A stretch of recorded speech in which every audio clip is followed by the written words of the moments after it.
शिव पुराण में भगवान शिव की अटूट करुणा और समर्थन के बारे में जो शिक्षाएं मिलती हैं, वे हमारे जीवन की सबसे गहरी सच्चाइयों को उजागर करती हैं। महादेव केवल दिखावटी भक्ति नहीं चाहते, बल्कि वे एक टूटे हुए दिल की सच्ची पुकार सुनते हैं। वे जानते हैं कि असली भक्ति तब आती है जब इंसान अपने अहंकार को छोड़कर अपनी कमजोरी स्वीकार करके सच्चे मन से उनके सामने झुकता है। जब सती ने अपने पिता दक्ष के यज्ञ में अपमान सहकर अग्नि में समाधि ली थी, तो शिव का दुख देखने लायक था। वे चुपचाप अपना दर्द सहते रहे। उन्होंने अपनी पीड़ा को दुनिया पर नहीं थोपा, बल्कि मौन रहकर अपने प्रेम की गहराई दिखाई। ये था महादेव का असली स्वरूप, जो अपने दुख में भी दूसरों का कल्याण सोचता है। उस समय पूरी सृष्टि में तांडव मचा था, प्रकृति भी रो रही थी, लेकिन शिव ने अपने गुस्से को काबू में रखा। यही है उनकी महानता।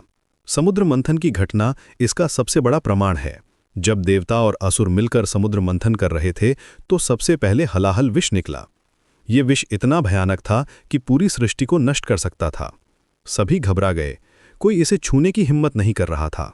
देवता भी डर गए थे, असुर भी पीछे हट गए थे। तब भगवान शिव आगे आए। बिना किसी हिचकिचाहट के उन्होंने उस विष को पी लिया, लेकिन माता पार्वती ने उनका गला दबा दिया ताकि विष नीचे न जाए। इससे शिव का गला नीला हो गया और वे नीलकंठ कहलाए। ये था महादेव का त्याग, अपनी जान की परवाह किए बिना पूरी दुनिया को बचाना। उस दिन से वे सबके रक्षक बन गए, सबके दुखों के हरने वाले बन गए। इस घटना से हमें क्या सीख मिलती है? ये कि जब कोई संकट आता है तो शिव हमेशा आगे आकर हमारी रक्षा करते हैं। वे हमारे दुखों को अपने ऊपर ले लेते हैं। जैसे उन्होंने विष पीकर दुनिया को बचाया था, वैसे ही वे हमारे जीवन के विष को भी पी जाते हैं। हमारी नकारात्मकता, हमारा गुस्सा, हमारी परेशानियां, सब कुछ वे अपने अंदर समा लेते हैं। भोलेनाथ का ये नाम भी बहुत गहरा अर्थ रखता है। वे भोले हैं क्योंकि जल्दी प्रसन्न हो जाते हैं। उन्हें बड़े बड़े उपहार या महंगे फूल नहीं चाहिए। एक बेलपत्र, थोड़ा सा जल और सच्चा प्रेम, बस यही काफी है उन्हें खुश करने के लिए। वे अमीर गरीब में फर्क नहीं करते। एक छोटा बच्चा भी अगर सच्चे मन से उन्हें याद करे तो वे तुरंत उसकी सुन लेते हैं। जब हम दुख में होते हैं, जब लगता है कि कोई हमारा नहीं है, जब अकेलापन सताता है, तब बस महादेव को याद करना होता है। वे तुरंत हमारे पास आ जाते हैं। हमें महसूस होता है कि हम अकेले नहीं हैं। ये कोई कहानी नहीं है, ये सच्चाई है जिसे लाखों लोगों ने महसूस किया है। कई बार जीवन में ऐसे मोड़ आते हैं जब लगता है कि सब कुछ खत्म हो गया है, जब अपमान सहना पड़ता है, जब दर्द असहनीय हो जाता है, जब लगता है कि कोई समझ नहीं रहा, तब शिव की शरण में जाना चाहिए। वे हमारी हर पुकार सुनते हैं। चाहे हम रोते हुए उनसे कहें या मन ही मन में उन्हें याद करें, वे हमारी आवाज सुन लेते हैं।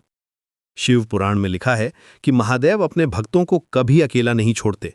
जब रावण ने कैलाश पर्वत उठाने की कोशिश की थी, तब शिव ने अपने पैर के अंगूठे से उसे दबा दिया था। ये दिखाता है कि वे अपने भक्तों की रक्षा के लिए हमेशा तैयार रहते हैं। उनकी शक्ति अनंत है, लेकिन उनका प्रेम उससे भी ज्यादा है। जब हम सच्चे मन से उनका स्मरण करते हैं, तो वे न केवल हमारी रक्षा करते हैं, बल्कि हमें अंदर से भी शांति प्रदान करते हैं। हमारी नकारात्मकता को सकारात्मकता में बदल देते हैं।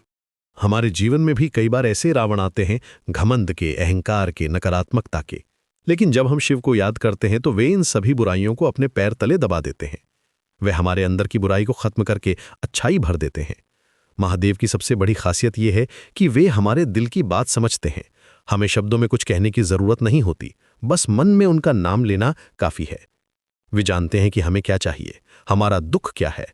वे हमारी आंखों से गिरने वाला हर आंसू देखते हैं, हमारे दिल की हर धड़कन सुनते हैं। जब भी आप अकेले महसूस करें, जब भी लगे कि कोई साथ नहीं है, तब बस ओम नमः शिवाय का जाप करें। ये मंत्र आपको तुरंत शांति देगा। आपको लगेगा कि महादेव आपके साथ हैं। ये मंत्र हजारों सालों से करोड़ों लोगों ने जपा है और सबको सुकून मिला है। शिव पुराण का ये संदेश बहुत स्पष्ट है। जो व्यक्ति महादेव को याद करता है, वो कभी अकेला नहीं होता। चाहे कितनी भी बड़ी समस्या हो, चाहे कितना भी गहरा दुख हो, शिव हमेशा हमारे साथ खड़े रहते हैं। वे हमारे सबसे अच्छे दोस्त हैं, हमारे सबसे बड़े रक्षक हैं। इसलिए जब भी जीवन में अंधेरा छाए, जब भी लगे कि रास्ता नहीं मिल रहा, तब भोलेनाथ को याद करना। वे आपको रास्ता दिखाएंगे। याद करने वाला कभी अकेला नहीं होता।